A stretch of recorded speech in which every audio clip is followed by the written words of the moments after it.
अस्सलाम वालेकुम फ्रेंड्स, रुखसार ब्लॉग्स में आपका स्वागत है। आज की हमारी रेसिपी है पफ पेस्ट्री।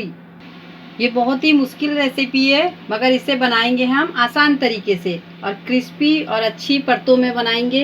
आप लोग हैरान हो जाएंगे कि बिल्कुल मार्केट जैसी बनी है ये रेसिपी। आप लोग ज़रूर बना के इसे ट्राई करना। तो चलिए चलते हैं इंग्रेडिएंट्स की तरफ। आधा किलो हमने मैदा ले लिया ये, और ये हाफ कप ऑयल है, और नमक आप अपने स्वाद के अनुसार दीजिएगा। सबसे पहले हम डो लगा लेंगे, क्योंकि डो को हम रेस्ट पे रखेंगे इसके लिए। और इसके लिए मैंने ली हूँ ठंडा पानी, फ्रिज का ठंडा पानी ली हूँ, उससे मैं डो लगाऊंगी। डो को हम ऐसे बड़े थाले में ले लेंगे। अब इसमें ऑयल ऐड कर लेंगे। ऑयल से ना क्रिस्पी बनते हैं नमक, और अच्छे से हम मिला लेंगे। तेल और नमक अच्छे से हमारा आटे में मिल गया है। ये देखिए, इस तरीके से मुट्ठी बनेगी तो हमारा मोइन अच्छे से दला है ये देखिए अच्छी तरीके से। अब इसमें हम पानी ऐड करेंगे। आटा हमें इस तरीके से लगाना है, इसका ज़्यादा सख्त नहीं होनी चाहिए, सॉफ्ट बननी चाहिए। तो पानी स्लो स्लो करके ऐड करेंगे। दो अच्छे से गुन गया, देखिए ना ज़्यादा हार्ड गुनी हूँ ना ज़्यादा सॉफ्ट है, ये मीडियम है और अच्छा सॉफ्ट है, देख लीजिए। अब हम इसे ऑयल लगा के रख देंगे रेस्ट पे, जब तक का हम अपनी स्टफिंग तैयार कर लेंगे। 2 टेबल स्पून हमने ऑयल गर्म होने रख दिए थे। अब हम इस स्टफिंग बनाएंगे, और इसमें मैं 1 टेबल स्पून ज़ीरा ऐड कर रही हूँ।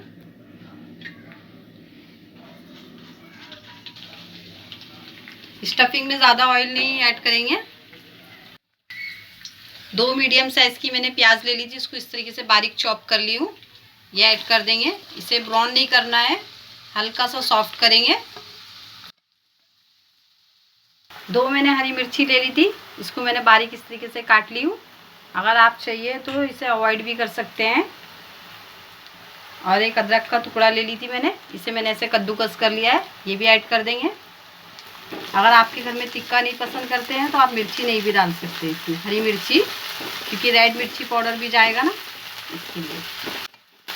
2 मिनट अच्छे से हम भून लेंगे। प्याज अच्छे से सॉफ्ट हो गई है, हरी मिर्ची भी अदरक भी जो हमने डाले थे। अभी हाफ टेबल स्पून मैंने हल्दी पाउडर ली हूँ,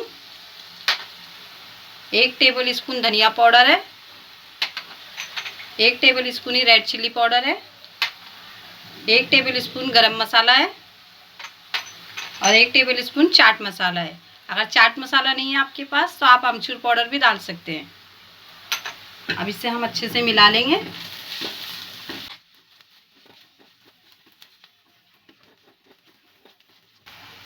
एक कप मैंने से फ्रोज़न मटर ले ली हूँ, आप चाहिए तो सादी वाली मटर भी ऐड कर सकते हैं। इसे अच्छे से मिला लेंगे। अब मैंने आलू बॉईल करके रखी थी, ये 4 से 5 आलू है, इसे भी ऐड कर देंगे। और इसे मैश कर लिए थे हमने हाथों से। स्टफिंग को अच्छे से मिला लेंगे मसाले में। इतनी अच्छी खुशबू आ रही है ना माशाल्लाह से मसालों की। और इसी टाइम पे हम हरा धनिया ऐड कर देंगे। 2 मिनट और मैं इसमें भून लूँगी अच्छे से, फिर गैस का फ्लेम हम बंद कर देंगे। स्टफिंग भी हमारी रेडी हो गई है, ये देखिए। अब इसे हम ठंडा होने के लिए रख देंगे। ये पाव किलो मैंने घी ले ली हूँ, ये साधारण घी है। आप चाहिए तो देसी घी भी ले सकते हैं, इसकी जगह पे मक्खन भी ले सकते हैं, मगर मैंने ये साधारण घी ली हूँ पाव भर। इसको मैं पिघाल लेती हूँ, फिर मैं आप लोगों को बताती हूँ। घी अच्छे से मेल्ट हो गया, देखिए। अब इसे हम क्या करेंगे, ऐसा बर्फ़ का पानी ले लेंगे, या आपके पास बर्फ़ के क्यूब हो तो उसमें रख के इसे हम जमा लेंगे। फिर इसे जमाने के बाद में से, ये देखिए जम रहा है ना नीचे से, ये जम जाएगा ना, इसके फिर हम अच्छे से बीट करेंगे। फिर वो अच्छा सा सॉफ्ट हो जाएगा बिल्कुल, वो हमें आटे में लगाने के लिए काम आएगा पैटिस में। तो इसे पहले हम जमा लेते हैं। ये अच्छे से फिर जम गया, देखिए हमने इसे बर्फ़ में रख के ऐसे जमा लिए। आप सोचेंगे कि ये जमा हुआ था फिर पिघाले फिर जमाए, इसको ऐसा करना पड़ता है। इसके लिए वो जो पफ जैसा बनता है ना पैटीज में, इसी से बनता है वो। तो अब इसे हम अच्छे से बीट करेंगे। आप चाहिए तो बीटर से भी कर सकते हैं, मैं हाथ से कर रही हूँ।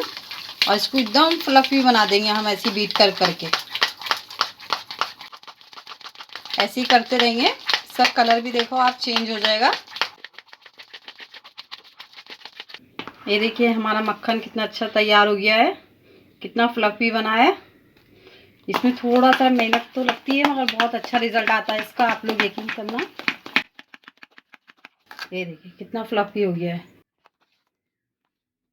आटे को भी रेस्ट पे रखे हुए 20-25 मिनट हो गए। देखिए अब हम इसकी छोटी छोटी लोई तोड़ लेंगे, इतनी बड़ी बड़ी। कितना अच्छा सॉफ्ट आटा है देखिए। अब हम रोटी बेल लेंगे अपनी सब इसी तरीके से। अभी आटा डस्ट कर लेंगे और एक पेड़ा लेंगे और ऐसे करके गोल गोल रोटी बेल लेंगे, जैसे हम रोटी बनाते हैं ना ऐसे। सभी रोटी को हम इसी तरीके से बेल लेंगे, फिर मैं आपको बताती हूँ क्या करना है। सातों रोटी बेल के तैयार हो गई, मैंने इस तरीके से बेल ली हूँ देखिए। और इतनी पतली चाहिए हमें, मोटी नहीं चाहिए ये, तो इससे पफ अच्छा बनेगा पैटिस का। अब हमने जो ये घी का ये बनाया था ना फ्लफी जैसा बिल्कुल मक्खन, ये इस पर अच्छे से हम लगा लेंगे। चारों तरफ अच्छे से फैला के लगा लेंगे।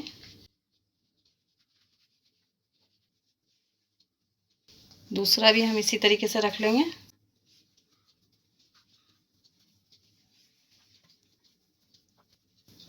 मेन काम इसके अंदर यही है, बस ये अच्छा बन जाएगा तो सब पैटिस अच्छा बनेगा आगे हमारा।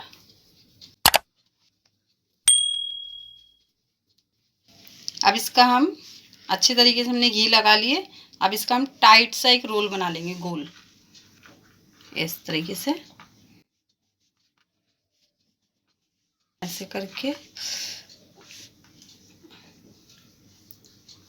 एक रोल ऐसे ही बना लेंगे हम।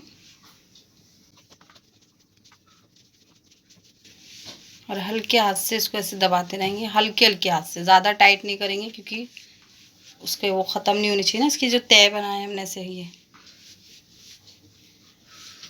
अब 5 मिनट के लिए मैं इसको फ्रिज में रख दूँगी। अब इसे हम काट लेंगे छुरी से ऐसे गोल गोल करके।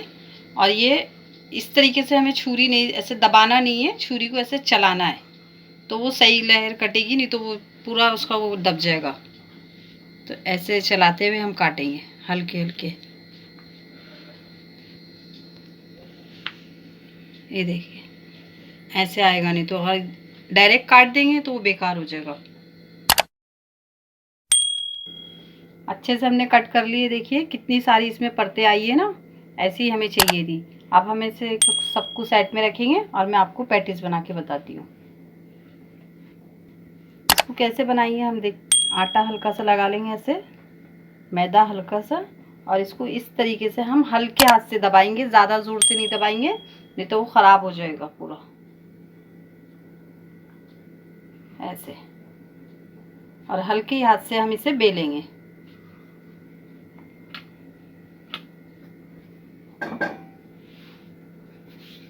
ये देखिए हल्के हल्के हाथ से बेलेंगे।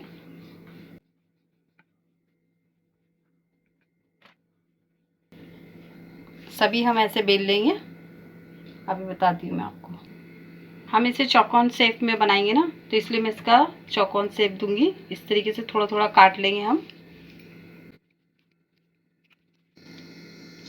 अब हम इसमें स्टफिंग रख देंगे इस तरीके से, और ऐसे उठा के हम इसे बंद कर दें। ज़्यादा ज़ोर से नहीं दबाएंगे, बस ऐसे ही करूँगी मैं, क्योंकि ये मैं 2 तरीके से बनाने वाली हूँ। एक फ्राई करके बताऊँगी आपको और एक ओवन में बताऊँगी। तो सभी पैटीज हम इसी तरीके से तैयार कर लेंगे।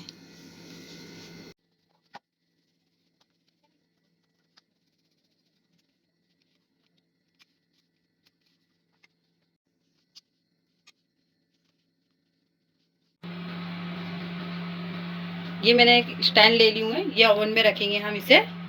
और एक अंडा लेके मैंने इस तरीके से बीट कर ली हूँ। अंडे से इस पर शाइनिंग बहुत अच्छी आती है अगर आप अंडा नहीं खाते हैं तो आप इस पर दूध भी लगा सकते हैं। दूध को भी आप इसी तरीके से लगा सकते हैं इसके ऊपर, इससे शाइनिंग बहुत अच्छी आती है। इसे 5 मिनट के लिए 180 डिग्री पे मैं ओवन में रख दूंगी, और जो मैं फ्राई करूंगी वो भी आपको बताऊंगी। अगर कोई ऑयल में नहीं खाता है तो वो ओवन का खा सकता है, और बहुत से घरों में ओवन नहीं होता है तो वो फ्राई भी कर सकते हैं। इस तरीके से हम लगा लेंगे चारों तरफ इसमें।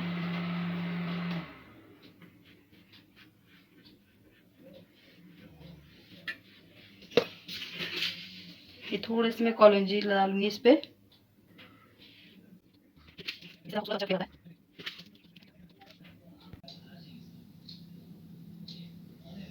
अब मैंने इसे ओवन में रख दी हूँ 5 मिनट के लिए 180 डिग्री पे। 5 मिनट के बाद हम इसे चेक करेंगे। ये देखिए माशाल्लाह से कितना प्यारा कलर आया है, और अच्छे से ये कुक हो गए सिर्फ 5 मिनट में। 180 डिग्री पे मैंने रखी थी, और ये देखिए कितना अच्छे से कुक हो गया है ये। अब इसे हम निकाल के आपको बताते हैं। अब मैं आपको ऑयल में डीप फ्राई करके बताती हूँ कि ऑयल में भी डीप फ्राई ये कैसे होता है। बिस्मिल्लाह।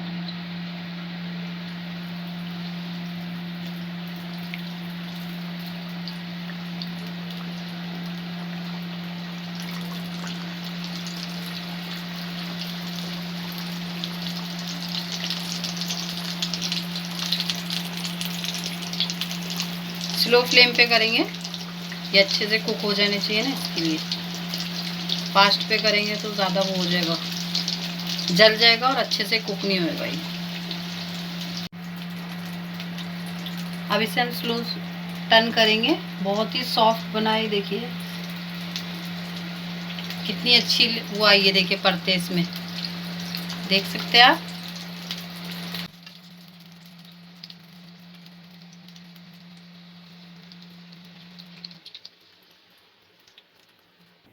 ये देखिए फ्रेंड्स, पफ पेस्ट्री बनके तैयार हो चुकी है। आप लोगों ने देखा हमने किस तरीके से बनाया। बिल्कुल आसान तरीका है ये, जिस तरीके से मैंने बताया है। बिल्कुल क्रिस्पी और अच्छी, और अपने घर में बनी है, हेल्दी। आप लोग ज़रूर बना के इसे ट्राई करना। आप बच्चों को सबको पसंद आएगी। आप पार्टी में भी इसे बना सकते हैं, और ये अच्छी रेसिपी है। आप लोग ज़रूर बना के इसे ट्राई करना। ये मैंने ओवन में बनाई हूँ, आप लोगों को बताई हूँ, और ये मैंने डीप फ्राई करी हूँ। ये भी अच्छी बनी है, देखिए क्रिस्पी इतनी है जितनी ये बनी है। आप लोग ज़रूर बना के इसे ट्राई करना। वीडियो को लाइक करना, शेयर करना और सब्सक्राइब करना, और बेल आइकन ज़रूर दबाना। मैं आप लोगों को एक तोड़ के भी बताती हूँ। ये देखिए, आप आवाज़ सुन सकते हैं ना, कितनी अच्छी बनी है। देखिए क्रिस्पी बिल्कुल, और ये वाली भी ऐसी बनी है। देखिए